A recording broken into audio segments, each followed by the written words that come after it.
Okay. Hello and welcome to another edition of Interview with DJ Nocturna. If you're watching on my YouTube channel, please like, subscribe, and share and comment if you like this interview.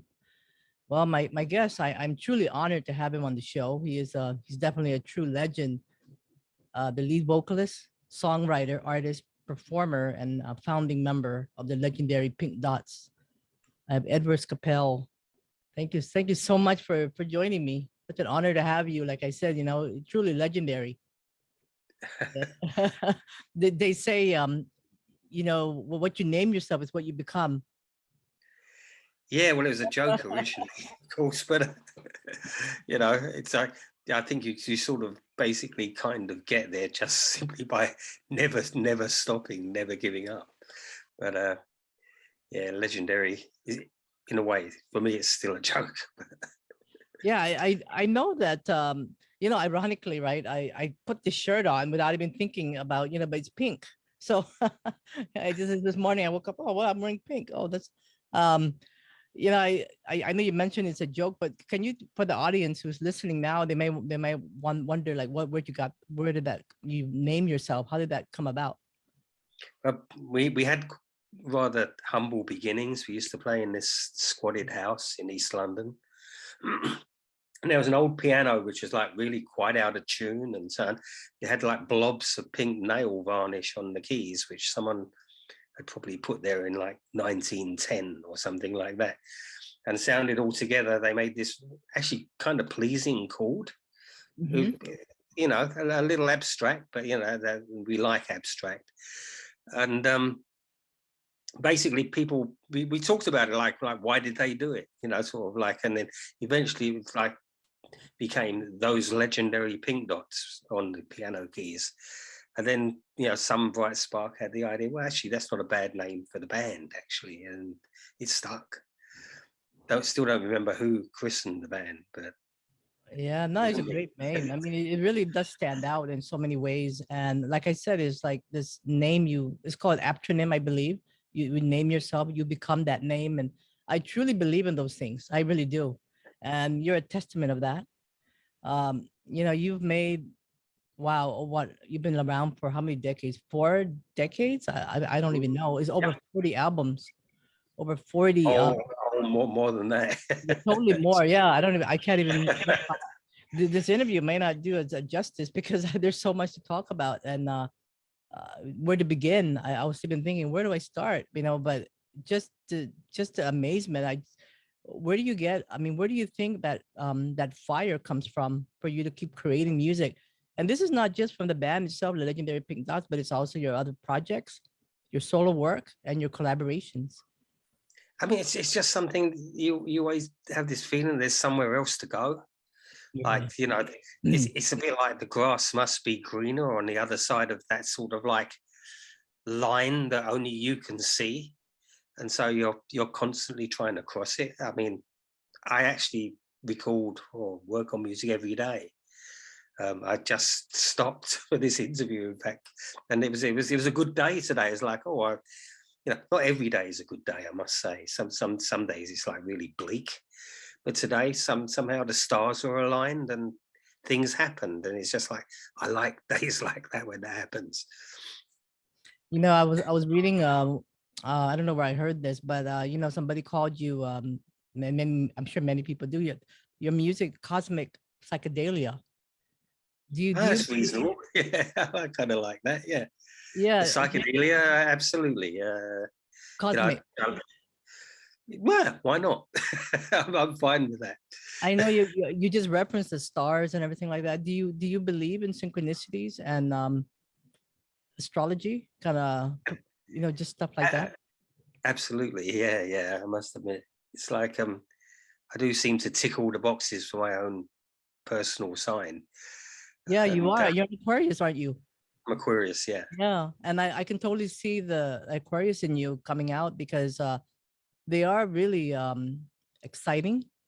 They're the genius in the zodiac sign. I mean, they're very freedom oriented, and that's really truly you. Oh, totally. Yeah. I mean, I hate rules. I hate authority. Years and years ago, I tried regular jobs and so on, and I was a disaster. because the freedom just wasn't there. I mean, I can understand it, but it just clearly wasn't going to be my destiny, not long term. Yeah, they truly are. I mean, they're sudden, I mean, they just come out with they rule electricity too. So I can totally see the music and how your collaboration have expanded through so many years and decade, because they really are they will continue on. They're very powerful in that way, Aquarius, the Uranus. Yeah, absolutely. Now, I know you mentioned you come from humble beginnings, and it goes way back to the 80s, and with when everything was in cassette tapes back then. And I know now when we're in CDs, we're in digital. I mean, how do you? I know your music. I don't know if those albums are still available on cassette. I know you released something recently, right, on cassette. I was. Yeah, suddenly there's this revival with cassettes. So like lots Yeah. of people are coming to me saying wanting to release a cassette, and it's like, well, like why not? It's like I like it. And each cassette seems to do better than the last one, which seems kind of odd, but it's basically vinyl is the holy grail, but vinyl is very hard to actually produce these days. I mean, we still do it, but there are waits of a year and sometimes longer for a vinyl release to come out. But a cassette can be just made within a couple of weeks, basically. And a lot of people are asking, so I pretty much always say yes. Yeah, and I saw there was something that was just recently released on cassette. I saw that on. There was a couple of our friend in Denver, Johnny. He released a box set of solo cassettes. Because I'd actually been making like an album a month over about the last year almost. Not every month, but close. And Johnny basically wanted to bring them out as little cassette box sets. So there have been 2 collections of 4 cassettes, and beautifully represented. So I just put them online and I then know. I move on. Yeah, I saw that. I mean, I'm so glad that you have an incredible website for the legendary Pink Dots. It's very updated, and that's. That's Camille. She's great. I know, she really looks after us. I know if somebody want to check that out, it's called the legendary pinkdots.org, which is just everything in there. I mean, you want to know because there's so much to know about the band and yourself, and because like I said, it's like four or 5 decades of music. Not 5 decades, but 4. 4, yeah. It truly is amazing. Now, I know your collaborations, you have many, and of course you're with the Tear Garden as well. But one of the collaborations you have is with the amazing Amanda Palmer. You collaborated with her on a very special album, and I get the sense that you have a special connection with her. Oh man, absolutely, yeah. We go back years and years. But she actually came to a show of ours for the first time, I think in 1995, I believe it was, and we've been friends ever since. And I really like what she does. I really enjoy her music, and we talked about a collaboration for actually years and years, and then eventually it actually happened. It was tremendous fun, and it was like it was great for me because I gave up a lot of the control that I usually have I would write lyrics together with her, and it was brilliant. We just pass a piece of paper across the table, or sometimes we would email the lyrics to each other across the room while we're actually talking about it at the same time. But I'm very proud of the record. Yeah, it's called I Can Spin a Rainbow. And how did that title come about? Because like I said, I live in the Rainbow State. It was, I can't actually remember. I think it was to do with an Apple computer when it stalls and you have that spinning rainbow ball, because the original cover was going to sort of like one of those balls on the end of a fingertip. But you know, we actually went for, I think, a much better cover in the end. But I think it may well have come from that sort of like like a glitch in time, basically. Yeah, because I know she's a, you know, she's a big fan of the Pink Dots, and she's always had this passion for the music, and so it's just wonderful that you would you guys be collaborating again in another album in the future? You Who knows? I don't know. I mean, Amanda's in New Zealand right now. She got stuck there because of the pandemic, and Yeah. she still isn't back. But you Oh, know, we're in touch all the time, basically. yeah. Now I know you have other names. You know, to tell us about that. How did that come about? I mean, it's just humor, really. Oh yeah, yeah, It's just humor. Like nice to keep people guessing. yeah. No, it's great. Now I know you have another collaboration with Stephen Stapleton of Nurse with Wound. How did you guys get together? And you know, that's another amazing artist. Oh, Steve. I mean, he's again an old friend from like back in the 80s. I always loved everything Steve has done. Still do. Yeah. I think Yeah, he's just one of the most unique, brilliant people on the planet. I know Uh, he does a lot of things with wood. He's an artist as well. oh, he's Uh, fantastic. Everything, you know, he's a great painter. He's, you mhm. know, he just has this sense with sound and how to put sound together to make something so special. And, you know, it just, you know, I have tremendous admiration. And he's just a thoroughly nice person too. So, Yeah, I know the album you guys collaborated is called "The Man Who Floated Away." uh-huh. I think that's the same time that you collaborated with Amanda. Is that the same? I forget already. I think it's in 2017.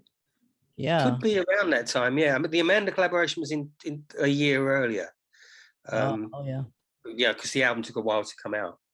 But because we toured it in 2017. But you know, there'll surely be a proper whole album with Steve one of these, because we talked about it quite a lot. We just got to be disciplined and get it together, really. Yeah, so wonderful. And then with the Tear Garden with Kevin, I mean that's another amazing project. Um, and I know you're going to continue to make more music together. Oh, we're talking about it right now. So Oh it's, yeah. yeah. Anything you want to share, or still kind of? No, it's just the first, you know, the idea that sort of like pops up in a message, like we really need to do something new, and it's just like, yeah, why not? Yeah, it's good plan, and so it's gonna absolutely happen.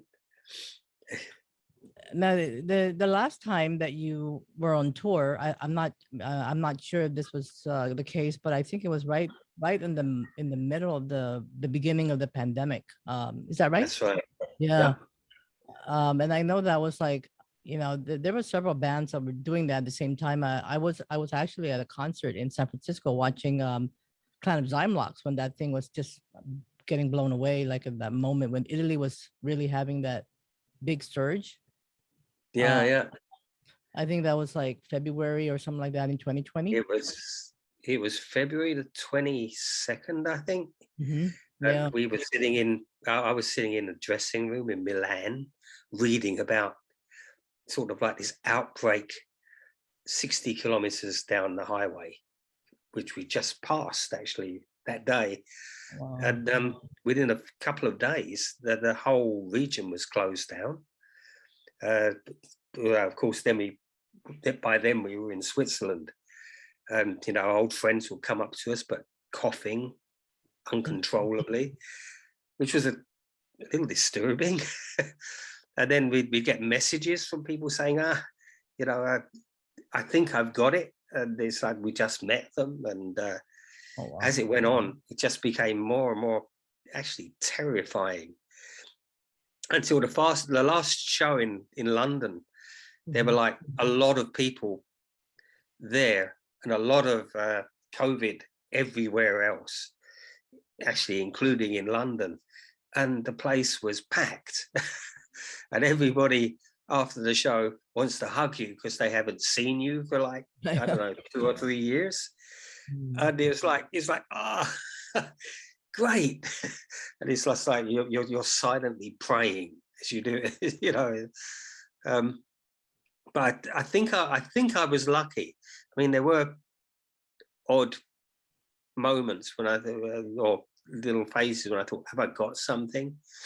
And but it certainly went very wrong at the end of the year because COVID came back and it was like really quite brutal here. And I was really sick for a month because of it. I'm sure it was that, but there were no tests around at that time, no vaccines either. So it was, yeah. But you know, I'm certainly it didn't knock me down, and I had it again just recently. Actually, the whole family did here, and oh wow, it wasn't bad. It was like basically it was like a heavy cold this time. yeah. Gone in 3 days. So. Well, you know, you got that stamina going for sure. You know, I mean, it shows in so many ways, and you have this new album that's out right now in Metropolis. If people want to check that out, it's called The Museum of Human Happiness, and I love that title itself to begin with. Tell us about that album. Well, it actually is my daughter Alice who inspired it really, because she did a kind of, what was it? It was like a drawing, I think, of called the Museum of Happiness. And I thought, oh, that's great. I like that. You know, it's like so I added the human in there because you know sometimes somebody can say something to you and immediately like flashes of like all kinds of scenarios sort of like go through your head at once. It's like you can almost hardly contain yourself because you want to capture it and represent it. And it literally did turn into an entire album, like it's song after song about the pandemic and this museum in the future which is underground where they paint the sky, and there are rumors that sort of like actually the air is breathable up there. Things like and it's like it was like the launch pad, like Alice's little drawing was the launch pad of the whole thing. And because it was the pandemic and because it was such a strange time, there was a lot of time to really work on the music as well. And my wife, she's really great. She really encourages me and sort of gets behind me to sort of like just work. I can tell that. I know that there was some big influence behind that. I had a feeling. Yeah, so it really was an album that it literally caught fire. I mean, I know everybody probably says that, but I honestly believe that after all these masses of music, I think it's our best. I know it totally is. I don't always say that, but this one, I honestly think it might be just about our best. I know when I first heard it, I'm like, wow, I need to do an interview. So big shout out to Ethan Marolis. I said, I got to reach out to Ethan and let him know to do this interview with the legendary himself. If there's one thing that people don't know about you, is there something that you're really passionate about that somebody may not know? Other people that I eat a lot of blueberries. Oh, I love blueberries as well. Oh yeah, wow. Now I know you've also have a solo release that just came out. There's several actually, but there was one last Friday. Indeed, I was actually really kind of like the Conspiracy of Pylons. Oh no, there's one after that as well. The Concrete Diaries. Oh wow. Okay, and they're all EPs. Are they EPs? No, they're full length albums. Oh, I just don't know how you do all that. That's amazing. Yeah, so if somebody want to check that out, it's on your Bandcamp page, right? That's right. Yeah, that's on the solo Bandcamp page, Concrete Diaries. It's called Edward Edward Ka and then dash spel.bandcamp.com, and then the Legendary Pink Dots also on the also has a Bandcamp page, Legendary Pink Dots one .bandcamp.com. So is there anything else that you're planning on doing in the next, down the road? Like We are planning like finally we're going to get on the road again. We hope at the end of the year, because we're just a couple of days away from announcing the American tour. Oh, so that's okay. we're just waiting for the right day. I think the 8th was the day when we decided we were going to do it, and it's planned for October and November. Oh, and it's really okay. It's a long tour. It's like really quite serious tour. Oh, that's the Pink Dots. That's the Pink Dots, yeah. Oh wow. Okay, so that's like in the end of the year, this year. Yeah. Oh, yeah, okay. end of this year. I saw there's a European tour next year. I know that's up. That's right. Yeah, and that one is going to be starting on February in Amsterdam, all the way to France. Oh yeah, yes. I mean, we'll probably play quite a lot next year. There's another show been added in Greece. There's a show in Israel.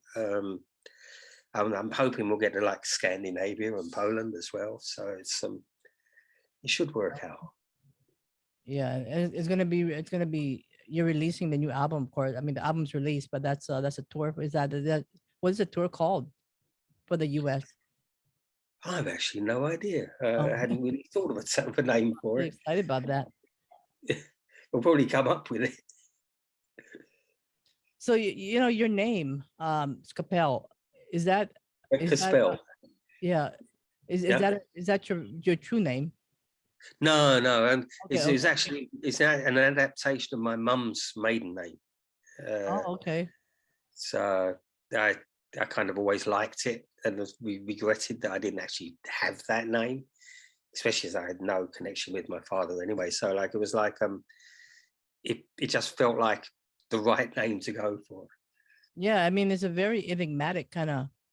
I mean it totally matches you and your music, I think. Thank you. Wow, that's really wonderful. Wow, so I'm really looking forward to the tour. I didn't realize you're going to be touring at the end of the year. And will you be going to California as well? Should be, yeah. We always do. So there's certainly going to be a show in San Francisco and LA. Probably just those two, because we always do, skate down the West Coast, Seattle, Portland, down to the bottom and then across the Phoenix. Yeah, I need to definitely catch one of your shows because I've never been able to. I mean, I live all the way down in Hawaii. It's always so difficult, to catch I mean, I have to fly somewhere. That's a long way away from like Los Angeles, really. Yeah. I mean, is there a place that you would like to visit if you or play if you could, like in I know. Well, Hawaii, absolutely. I'd love to play in Japan one day. We never got to Japan, and the place fascinates me. Oh yeah. I'd like to get to Australia one day, but again, somebody's got to ask first. I know it's really far. Yeah, if there's anybody out there, promoters in Australia and Japan, and you never know about Hawaii. That's a possibility. I mean, I notice you manifest what you want, and it happens. So didn't Skinny Puppy, did they go to Hawaii? I know they were talking about it for a while, but I can't remember if they actually did it or not. I have memories of that. Gosh. No, I don't think so. Kevin, right? Yeah, he was talking about it with me. But yeah, I think that was me that kind of brought that up at one point. Yeah, it's wonderful. So, do you have any other you want to mention? Any other releases or anything like that? Because I know you always come up with different things. Oh, in a way, yes, it's a bit hard for me to think of it. I'm just sort of like so in the mode of creating that sort of like when you finish something, you immediately move on to the next. you know, I would like people to hear the Concrete Diaries, I must admit, because that's really one of my best solos. I feel, well, it's quite dark, but it felt like a good one. You know, You know, can you tell us a little bit about that? I mean, it's a lot basically influenced by the war that's going on, which really is totally, it's devastating, to be honest. To especially, you know, resonates with me because, you know, my wife is Russian. She sort of like has Ukrainian friends. She has Russian friends. She hates what's happening, you know, and she basically has the feeling she lost her country. And it's so like it's really a very sad time for us. But I had to write about it, you know, because obviously we talk about it a lot. And that's actually available if you go on their website, legendarypinkdots.org, and there's a link there to your Bandcamp page. Oh, right. Okay. Yeah. Yeah, it's called the Concrete Diaries. If people want to check that out. Wow. And then I know you also collaborated with it's called A Ripple on the Richter Scale. That's another collaboration, right? Oh yeah, that's with Michelle from Chile. Yeah, very pleased with that one too. That's beautiful piano playing from Michelle there, I must say. Yeah. Okay. Wow, we're looking forward to all of this, and of course your latest album that's available, the Museum of Human Happiness, which is you're definitely right. It's one of the best, even not one of my favorites. And thank you for putting that out. Thank you. Okay, well, if anybody want to check out the music, it's also on the Metropolis Records. Yes. Thank you so much for joining me and being on the show. Thank you. Nice to meet you. Okay, I'll just turn this off for a moment. Let me see here.